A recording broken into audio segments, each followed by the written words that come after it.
처음엔 연휴가 너무 길어서 심심할까봐 이렇게 걱정하기도 했는데 또 막상 연휴가 너무 빨리 끝나죠. 끝나니까 되게 아쉽더라고요. 저는 수요일부터 아쉬움이 밀려왔습니다. 벌써 수요일이네. 네. 명절에 그 어떤 그 풍토들이 많이 바뀌었습니다. 그죠? 그래서 이번에 우리 교회 어떤 목장은 이렇게 목원들하고 이렇게 딱히 명절이지만 또 길기도 하고 해서 이렇게 갈 데가 이렇게 없다고 해서 그 목원 식구들끼리 모여가지고 이렇게 같이 또 이렇게 여행을 갔다 오고 하더라고요. 새로운 풍토죠. 이제 그런 것들이 많이 달라지고 또 어떤 권사님 제가 어제 이제 우리 안나 골드 좀 이렇게 안부 전화를 드렸더니만 어떤 권사님은 그러더라고요. 자녀들이 오긴 왔는데 음식을 하나도 안 하더라. 밖에 나가서 다 외식하더라. 호텔 가서 자더라. 막 이렇게 자랑하시는 건지 서운하다는 건지 잘 모르겠지만 그런 아쉬움을 또 한편으로 이야기하시더라고요. 그만큼 시대가 달라졌습니다. 앞으로는 이번에도 뉴스 보니까는 공항은 아주 역대급 기록을 갱신했다고 하죠. 그렇게 달라지는 것 같아요. 그래서 시간이 지나면서 보존되어져야 되고 시간이 지나면서 가치가 더 빛나는 것도 분명히 있지만 또 어떤 부분들은 실은 많은 부분들이 시간이 지나면서 자꾸 변할 수밖에 없습니다. 그래서 때로는 그 변화를 인정하는 것도 필요하고 또 변화를 건강하게 잘 받아들이는 것도 중요하죠. 그렇게 해야지 또 이렇게 건강하게 갱신이 될 것 같습니다. 명절 때 마트에 가보면은 인상적인 모습 중에 하나가 선물 코너죠. 굉장히 화려하게 꾸며져 있는 선물 코너. 평소에는 되게 평범하게 보였던 과일인데 그냥 평범하게 보였던 스팸인데 명절 때만 되면 특별 대우를 받아요. 그렇죠? 과일이나 스팸이나 기름, 식용유 이런 것들이 그렇게 새롭게 변신합니다. 아주 예쁘고 또 화려하게 포장이 되어서 판매가 되죠. 해마다 그걸 가지고 너무 지나친 과대 포장이다, 환경 오염이다 하면서 문제 제기를 하지만 그런 문제적 측면도 분명히 있지만 어떻습니까? 포장 문화가 바뀌지 않아요. 그렇죠? 갈수록 더 세련되고 더 화려해지고 합니다. 뭘 얘기하는 거겠습니까? 한편 생각해 보면은 그런 것도 중요하지만 자원을 잘 관리하고 포장을 실속 있게 하는 거 그런 것도 중요하지만 그래도 명절이니까 대부분의 사람들의 마음속에 정서 속에 뭔가 특별했으면 좋겠다. 특별히 감사의 마음을 전했으면 좋겠다 하니까 포장을 무시할 수가 없겠죠. 아무래도. 그러니까는 계속 그 문화가 발전할 수밖에 없습니다. 그런데 만약에 포장은 너무나 예쁘고 화려한데 속에 내용물이 없거나 부실하면 어떻겠습니까? 굉장히 화려하게 박스로 리본으로 포장이 됐어요. 근데 딱 기대하는 마음에 열고 봤는데 안에 내용이 하나도 없습니다. 여러분 그걸로 만족할 수 있습니까? 예전에 제가 아주 고급진 사과를 선물을 받았습니다. 아마 백화점에서 산 것 같아요. 이렇게 요란하게 백화점 포장지처럼 요란하게 포장이 됐는데 사이즈는 한 10kg 정도 되는 그런 크기였어요. 그런데 막상 뚜껑 열고 보니까 그 안에 사과가 3개 있습니다. 좀 황당하죠. 뭔가 되게 속은 기분이 들죠. 그렇죠. 내용과 포장이 맞지 않으니까 그런 것 같더라고요. 또 한 번은 반대 상황도 있었습니다. 명절에 어떤 분이 이렇게 많은 사과를 주시는데 비닐봉다리에 대충 담아가지고 줬습니다. 그리고 흔들고 와서 그런지 가지고 오다가 여기 부딪히고 저기 부딪혀서 터지고 깨지고 한 사과도 있었습니다. 여러분 기분이 어떻겠습니까? 물론 안 주는 것보다 받으면 또 감사하긴 하지만 기분이 조금 그런 뭔가 아쉬움이 남죠. 여러분은 어떻습니까? 어떤 취향이세요? 포장이 중요합니까? 내용이 중요합니까? 나는 포장이 중요하다. 나는 내용이 중요하다. 실속파가 많군요. 여러분 둘 다 중요합니다. 둘 다 중요하지 않겠습니까? 사실 이 질문은 제가 이 경험을 빗대어서 좀 각색을 해서 표현을 한 거고요. 여러분 이 질문은 형식이 중요하냐 본질이 중요하냐라는 주제예요. 오늘 우리가 마주하고 있는 이 본문 가운데 우리에게 던지는 메시지가 바로 그겁니다. 형식이 중요하냐 본질이 중요하냐? 여러분 마태복음을 읽어보면 계속 예수님과 어떤 유대인 지도자들 사이에 논쟁이 수없이 오고 가는 것을 봅니다. 예. 여러분 마태복음은 우리가 잘 알듯이 공관복음 중에서 가장 처음 나오는 책이고 그 1차 독자 마태복음을 처음에 마태가 기록할 때에 누구를 염두에 두고 기록을 했냐면 유대인들을 향해서 기록을 한 거예요. 그러니까 유대인적인 배경, 유대인들이 가지고 있는 사고방식, 유대인들이 가지고 있는 어떤 문화적 습관 이런 것들을 다루지 않을 수 없는 거예요. 그래서 마태복음에 그런 특징이 있어요. 또 이렇게 설명을 하면 그러면은 그거는 유대인을 위한 복음서니까 우리랑은 상관이 없네요. 우린 유대인이 아니잖아요. 이렇게 하면 또 이게 한계가 생기는 거예요. 그런 거 아니죠. 1차적인 독자는 그런데 그것이 시대와 문화를 뛰어넘어서 보편적인 어떤 하나님의 메시지로 우리에게 도전하는 바가 있어요. 그게 바로 지금 이야기하고자 하는 거예요. 유대인들은 그때 당시 너무나 뻔하게 자기들의 전통이 최고였어요. 자기들의 혈통이 최고였어요. 그것만이 최고였어요. 그런데 우리는 그러지는 않지만, 우린 유대인이 아니라는 걸 인정하지만 어느새 우리도 모르게 기독교의 역사가, 한국도 기독교 역사가 100년이 넘어섰습니다. 또 우리 중에는 뭐 2대, 3대 막 기독교 신앙인 분들도 있습니다. 아니, 내가 1대라 하더라도 여러분 우리의 사람의 습성은 너무나 쉽게 그런 형식, 전통 이런 것들을 중요하게 여기고 그런 것들이 전부인 양 생각하기 쉽다라는 것이죠. 그런 자세에 대해서, 그런 부분에 대해서 오늘 예수님과 이 유대인들 종교 지도자들 사이에 논쟁이 있습니다. 여러분 단순한 말싸움이 아닙니다. 이 마태복음에서 다루고 있는 내용들, 지난주에 마태복음의 특징 중에 하나가 뭐라고 했죠? 어떤 단어가 많다고 했죠? 천국, 하나님 나라. 그렇죠? 왜냐하면 유대인들이 생각했던 자기들이 꿈꾸는 나라, 자기들이 기대하던 메시아가 오면 이루어질 현실이 뭐냐면 또 다른 유대인 제국이 생겨나는 거였어요. 땅에서 아주 강한 옛 다윗 시대, 솔로몬 시대에 누렸던 그 부귀 영화, 그게 다시 회복되어지는 거, 그걸 생각한 거예요. 그 유대인들이, 보편적 유대인들이 그게 바로 회복될 나라, 메시아가 오면은 이루어질 현실, 이렇게 생각을 했기 때문에 예수님께서 그 유대인들을 향해서 계속해서 아니야, 너희가 생각하는 꿈꾸는 나라가 그게 아니라 하나님이 약속하시는 건 하나님 나라야. 땅의 것이 아니라 유한하고 인간들의 욕망에 사로잡혀 있는 그런 나라가 아니라 하나님 나라, 하나님의 뜻이 실현되어지는 거. 그게 바로 오늘 메시아가 와서 너희들에게 회복시킬 진정한 구원이고 진정한 복음이다라는 거예요. 그런 주제가 계속해서 반복해서 이야기하고 있는 거예요. 그래서 마태복음 우리가 한 주간 또 읽어보시니까 어떻습니까? 천국은 뭐 어떻다, 천국은 어떻다, 자꾸 이 얘기를 해주잖아요. 천국의 가치가 무엇인지, 천국의 본질이 무엇인지 자꾸 가르쳐주고 있습니다. 여러분 그 주제 못지않게 또 이 주제도 다루고 있는 거예요. 유대인들이 가지고 있었던 어떤 율법에 대한 자부심이 없는 것보다 있는 게 좋은데 그 자부심이 지나치다 보니까 주객이 전도가 되어져 가지고 본질은 잃어버리고 형식에 매여버리는. 그래서 율법이 도대체 왜 있는 건지, 율법에 진짜 이걸 지키라고 하셨던 하나님의 뜻이 진짜 무엇인지 이거를 사람들이 극히 오해하고 있다는 거죠.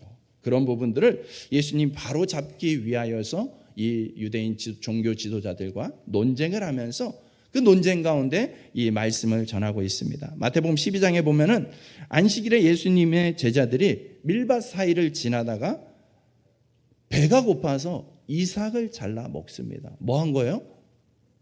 뭐 이삭 먹어봤자 얼마나 먹었겠어요. 너무 배고프니까 그냥 입에 뭐라도 채우려고 그 정도 한 거 아니겠습니까? 생식한 거 아니에요? 그런데 그걸 가지고도 바리새인들이 시비를 걸잖아요. 당신의 제자들이 안식일을 범했습니다. 안식일을 범했다는 게 뭐예요? 안식일의 규례 가운데 중요하게 여기는 어떤 행동의 지표 가운데 하나가 뭐냐면 일하지 말라는 거예요. 일하지 말라는 거. 왜 일하지 말라고 했을까요? 하나님께 집중하라는 거죠. 그런데 이 본질은 희미해져 버렸고 일했냐 안 했냐 요 행위에 초점이 맞춰져 있는 거예요.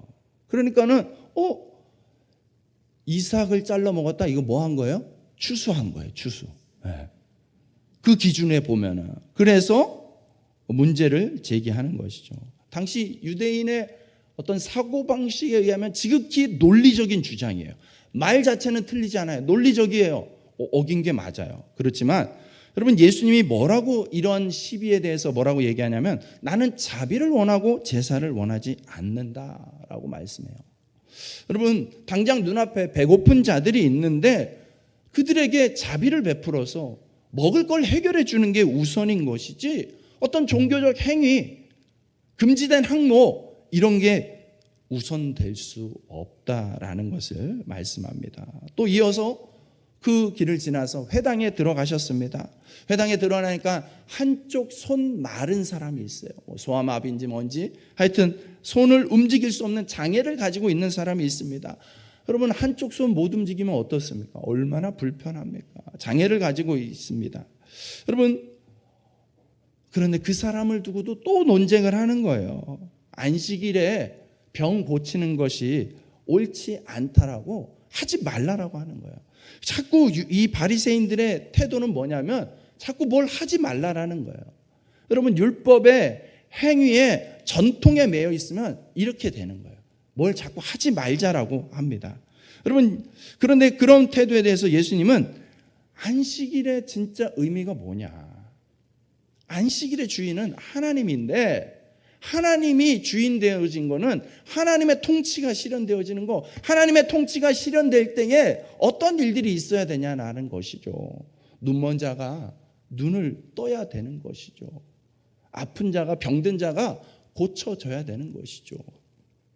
생명의 역사가 회복과 치유의 역사가 위로의 역사가 나타나는 것이 그게 안식일의 본연의 모습이다라고 예수님께서 말씀하시면서 그 병자를 고쳐주십니다.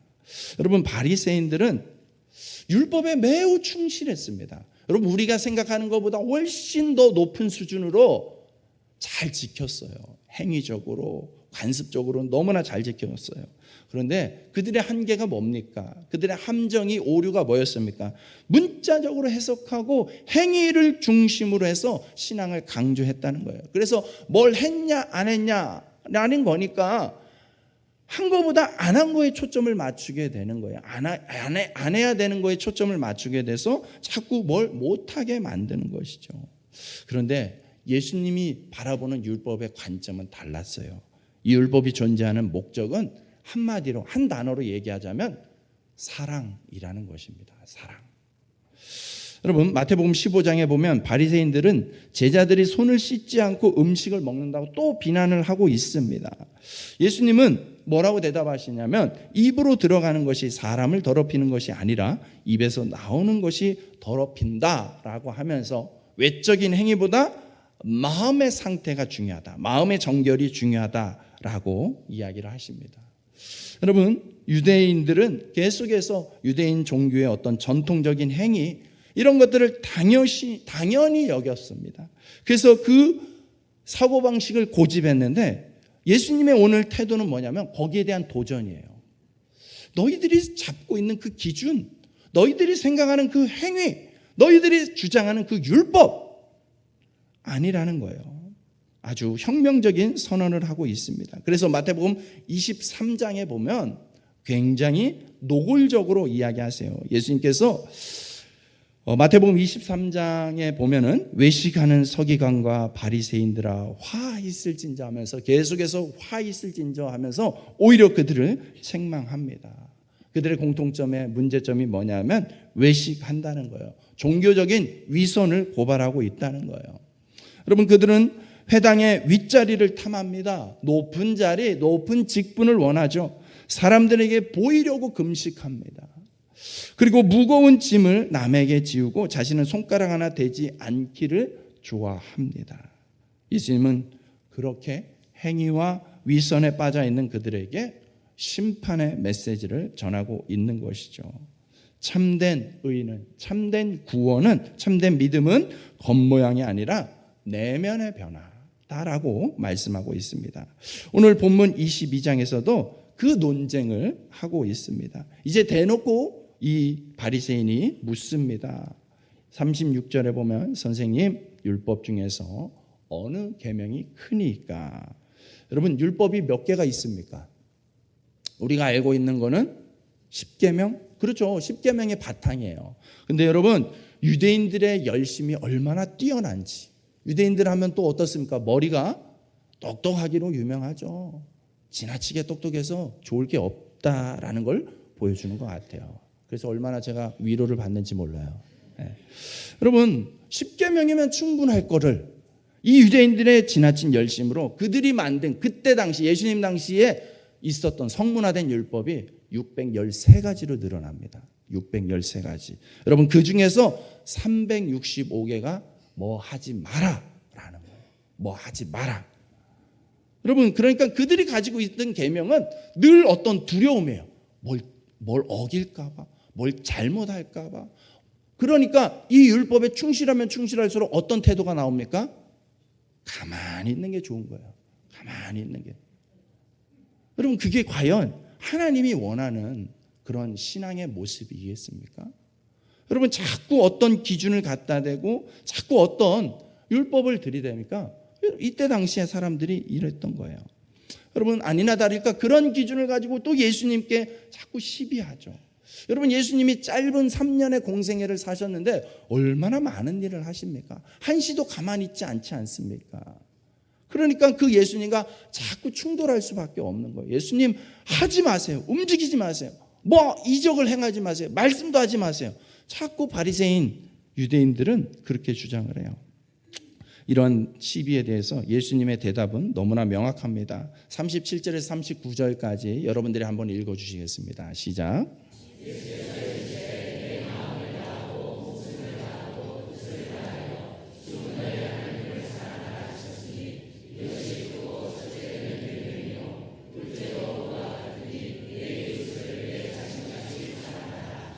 아멘. 네, 실은 신명기 6장에 나오는 말씀을 예수님이 인용하신 말씀이에요. 그렇죠. 예수님의 결론은 그거예요.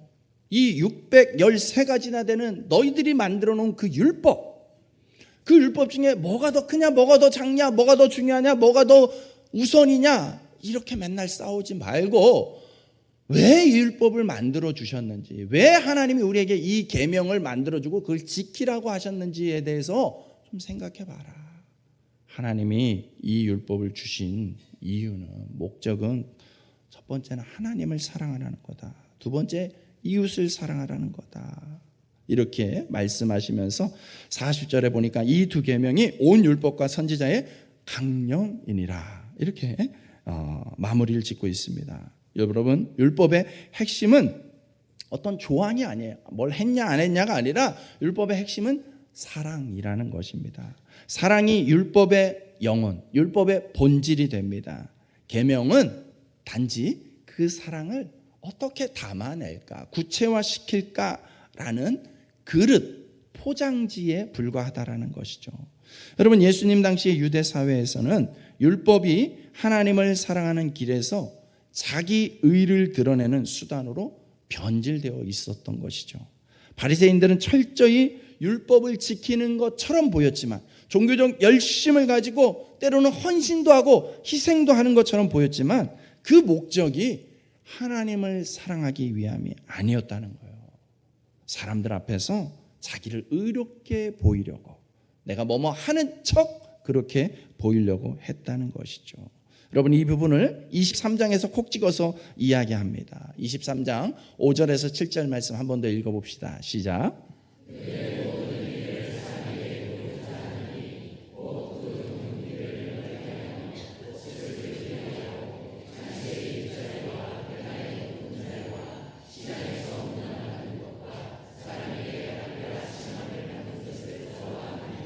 아멘.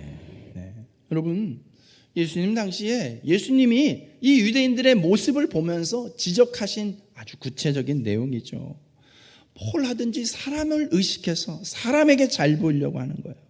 경문띠를 넓게 했다라는 건 뭐냐면, 여러분 테필라라는 유대인들의 어떤 그 율법을 이마에 손목에 새기라는 그것을 실현하기 위해서 가죽끈으로 이렇게 묶어놓는 게 있어요. 그거를 누구나 볼 수 있게, 난 굉장히 율법에 충실한 사람이야 라는 걸 자랑하려고 일부러 띠를 막 더 넓게 더 크게 막 이렇게 과시했다는 거예요. 옷술을 길게 하고, 옷술의 길이가 이렇게 여러분 옷감에 그 실과 같은 길이가 있어요. 그것을 일부러 더 치렁치렁 하는 거예요. 땅에 막 끌리도록 하는 거예요. 그리고 어딜 가면 늘 윗자리에 앉으려고 하고, 늘 섬김받고 늘 대접받으려고 하는 그런 모습, 그러한 모습이 너희들의 모습이다라는 거예요. 이런 모습을 향해서 예수님이 꾸짖는 말씀, 23절 말씀, 화 있을진저 외식하는 서기관들과 바리새인들이여, 너희가 박하와 회향과 근체의 11조는 들으되 율법에 더 중한 바 정의와 긍휼과 믿음은 버렸도다. 그러나 이것도 행하고 저것도 버리지 말아야 할지니라. 아멘. 그럼 뭘 지적합니까? 율법의 본질, 율법의 정신은, 내용은 잃어버린 채 껍데기만 있었던 것이죠. 포장지는 너무나 화려하다는 거예요. 너무나 그럴듯하다는 거예요. 너무나 아름다워 보인다는 거예요. 그런데 그 안에 내용이 빠져 있다라는 것이죠. 여러분, 이 모든 논쟁의 공통점은 형식에 집착하는, 종교와 본질을 회복시키려는 예수님과의 대립에 있었던 것입니다. 여러분, 예수님이 이 부분을 향해서 하셨던 정의가 무엇이냐면, 전통은 본질을 담는 그릇이지 본질이 아니다라는 거예요. 전통은 본질을 담아내기 위한 그릇이라는 거예요. 또한 그릇을 위해서 본질을 버리면 신앙은 죽은 껍데기가 된다라는 거예요. 그러니까 앞에 이 말씀을 드렸던 것처럼 포장지가 중요하냐 내용물이 중요하냐, 둘 다 중요하다는 거예요. 둘 다. 예. 여러분, 이 말씀을 또 극단적으로 한편으로만 또 이해하고 적용하면 어떤 함정에 빠지기 쉽습니까? 그럼 형식은 필요 없구나. 마음으로만 하나님을 믿으면 고백하면 되는구나. 하나님 어디에나 계시니, 이번 주에는 여기 구미에서, 다음 주는 저기 도쿄에서 이렇게 자유롭게. 여러분, 형식이 무너져 버리면 여러분 그 신앙이 그렇게 건강하게 오래 가기가 어렵다라는 것이죠.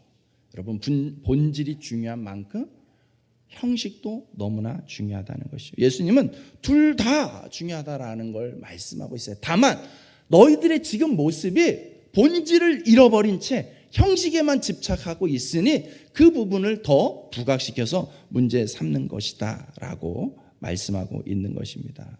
여러분, 기억하십시오. 우리가 지켜야 될 십계명이 지금도 여전히 유효한 것인 줄로 믿습니다. 여러분, 이 십계명 말씀을 우리는 성실하게 충실하게 지켜내야 돼요. 다만 그것을 실천함에, 실행함에 있어서 우리가 맞는 어떤 상황에 맞추어서 본질이 훼손되지 않게 지켜나가는 것이 중요하죠. 율법은 하나님과의 사랑의 관계를 지키기 위한 이 언약의 테두리, 포장지라는 거예요. 여러분, 예수님이 인용하신 신명기 6장에서 유대인의 대표적인 신앙 고백인 쉐마에 속한 이 말씀, 들으라 이스라엘아, 이 말씀 우리 다시 한번 읽어봅시다. 6장, 신명기 6장 4절에서 5절 말씀 시작.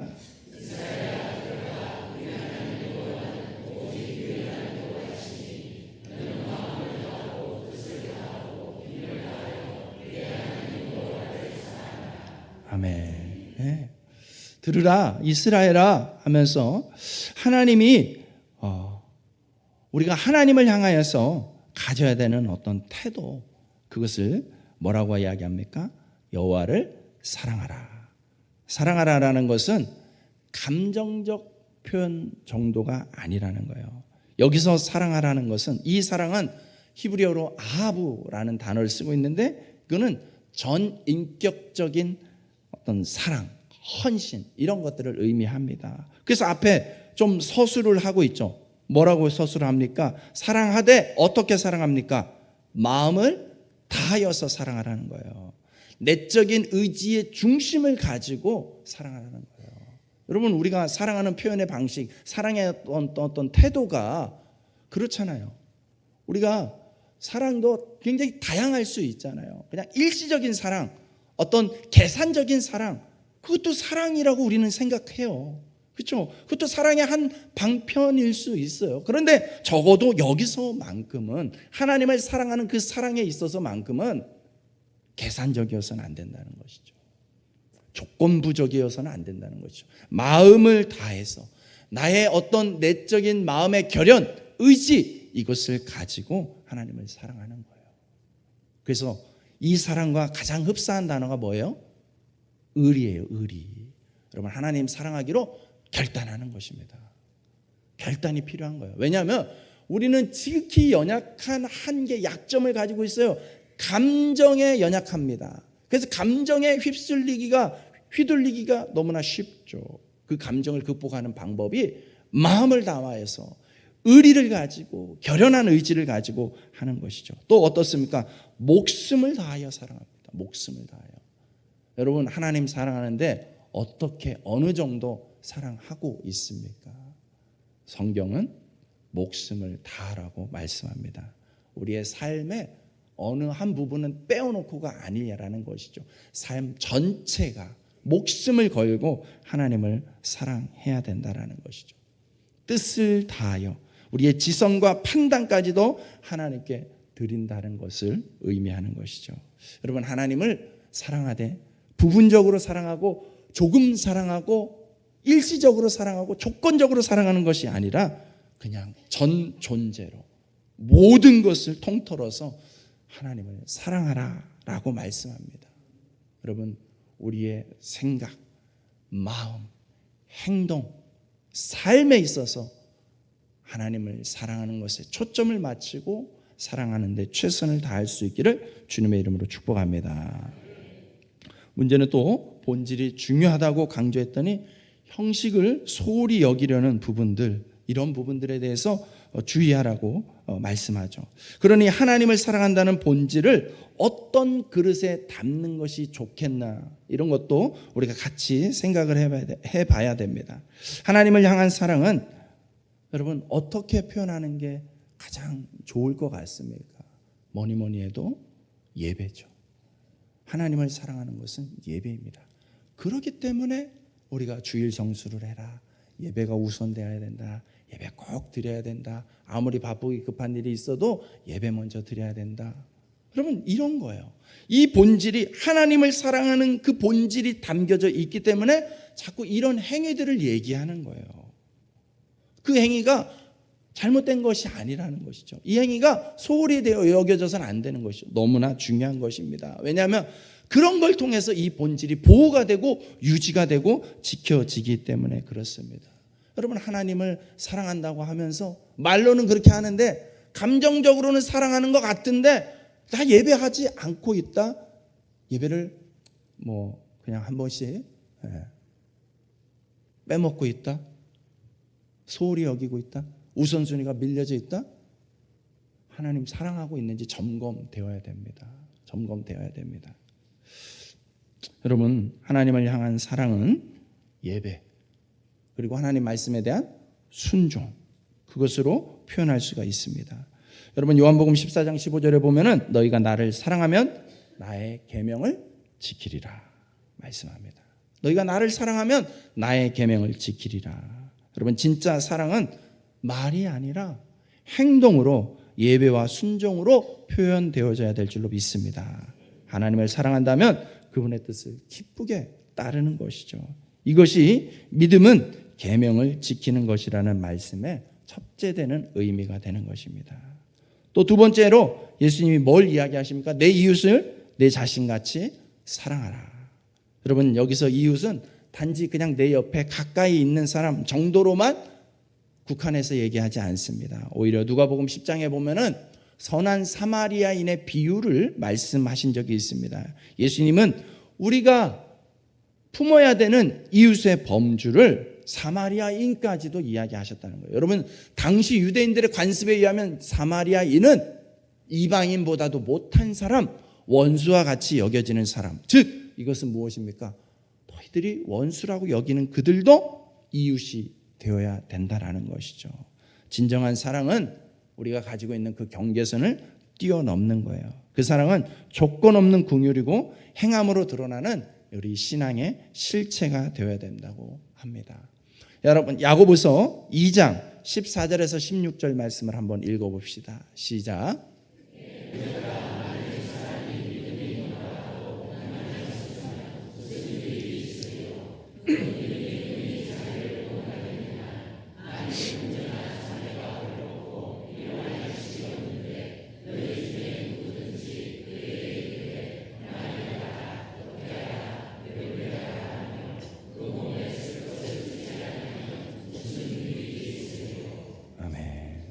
여러분, 믿음은 이 또 사랑의 행위와 무관하지 않다라는 것을 보게 됩니다. 헐벗고 굶주린 형제가 있는데 그에게 아무것도 해주지 않으면서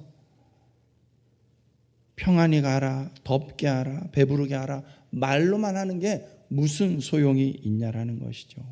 여러분, 이웃사랑은 자기의 헌신이 따르는 것이죠. 이웃을 사랑하는 것은 자기의 어떤 삶의 희생이 따르는 것이죠. 구체적인 섬김의 행동이 따르는 것이죠. 단지 좋은 사람이 되자는 도덕적 가치 차원을 뛰어넘는 거예요.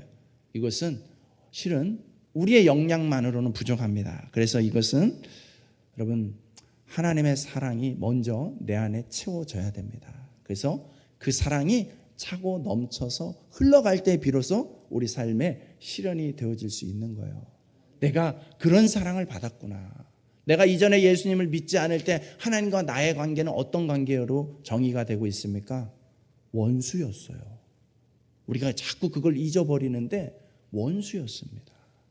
하나님을 인정하지 않았던 것 자체가 하나님 편에서 봤을 때는 원수와 같은 관계였어요. 그런 원수인 우리에게 하나님은 어떤 사랑을 주셨어요? 독생자 예수 그리스도를 대신 희생시키는 사랑을 주셨어요. 우리가 그 사랑을 입은 것입니다. 그 사랑이 있기 때문에 우리가 오늘 하나님과 화해된 관계로 살아가고 있는 것이죠. 이 사랑을 깨달으면 깨달을수록 이 사랑의 어떤 그 감동이, 이 사랑의 어떤 깨달음이, 이 사랑의 은혜가 내 안에 풍성하면 풍성해질수록 우리가 남을 향해서 우리도 이와 같은 사랑을 흘려보낼 수 있는 것이죠. 여러분, 요한일서 4장 20절 말씀에 보니까는 누구든지 하나님을 사랑하노라 하고 그 형제를 미워하면 이는 거짓말하는 자니 보는 바 그 형제를 사랑하지 아니하는 자는 보지 못하는 바 하나님을 사랑할 수 없느니라 말씀하고 있습니다. 여러분, 눈에 보이는 형제를 사랑하지 못하면 눈에 보이지 않는 하나님도 사랑할 수 없다라는 거예요. 지극히 진리이지 않습니까? 보이는 형제도 사랑하지 못하는데 보이지 않는 하나님을 어떻게 사랑하냐라는 것이, 하나님을 사랑한다는 것과 이웃을, 형제를 사랑하는 것은 결코 분리된 계명이 아니라는 것입니다. 하나된 계명이라는 것이죠. 여러분, 하나님 사랑은 이웃 사랑으로 검증이 됩니다. 따라서 우리 믿음의 신앙의 완성은 사랑입니다. 사랑입니다. 그래서 우리 교회 이름이 기가 막힌 이름인 거예요. 구미 사랑의 교회. 믿음도 소망도 결국에 사랑으로 귀결이 돼야 되는 것입니다. 여러분, 사랑 없는 신앙은 껍데기입니다. 사랑 없는 율법 행위, 신앙적 열심은 위선에 빠지기가 쉽습니다. 그렇기 때문에 여러분, 열심히 하나님을 예배하고 기도하고 종교적인 어떤 행위에 열심을 갖지 말라는 것이 아닙니다. 그 안에 반드시 사랑을 붙들기를 축복합니다. 사랑하는 마음으로 해야지 그게 진정한 신앙이 되는 것이죠. 여러분, 예수님은 이 두 계명이 온 율법과 선지자의 강령이다라고 말씀하셨습니다. 여러분, 강령이라는 단어 헬라어로 크레마이라는 단어예요. 뜻이 뭐냐면 걸려 있다. 무엇에 걸쳐 있다라는 뜻입니다. 강령이 뜻이 그거예요. 그러니까 모든 율법과 예언이 이 두 계명에 달려 있다. 걸쳐 있다라는 것입니다. 여러분 마치 저 문을 여러분 예배당 문을 이렇게 열고 닫을 때 저 문짝이 벽에 어떻게 붙어 있는지 아세요? 벽에 그냥 붙어 있는 게 아니죠. 그 사이를 연결해 주는 게 뭡니까? 경첩이라는 거예요. 경첩. 그 경첩에 의해서 문이 벽에 달려 있어요. 그래서 왔다 갔다 움직여도 떨어지지 않고 계속 붙어 있는 것입니다. 여러분, 이 사랑은 모든 율법의 경첩이 되는 것이죠. 사랑이 빠지면 문은 떨어지고 신앙은 무너지게 됩니다. 사랑이 있으면 문은 문으로서의 제 기능을 하고 아름답게 그 역할을 감당하는 것이죠.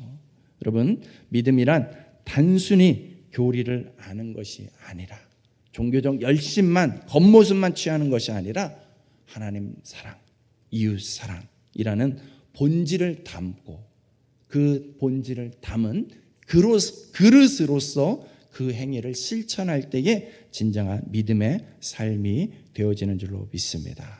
여러분, 예배가 형식이 되지 않도록 하나님을 사랑하는 그 관계적인 시간이 되어질 수 있도록 교회가 제도보다 생명을 살리는 일에 영혼들을 사랑하고 치유하고 회복하는 일에 더 관심을 갖고 거기에 집중하는 그런 교회가 되어야 될 줄로 믿습니다. 그럴 때 우리 교회가 진정한 구미 사랑의 교회, 하나님을 경험하고 세상을 축복하고 미래를 세워가는 교회로서 부흥하는 교회가 될 줄로 믿습니다.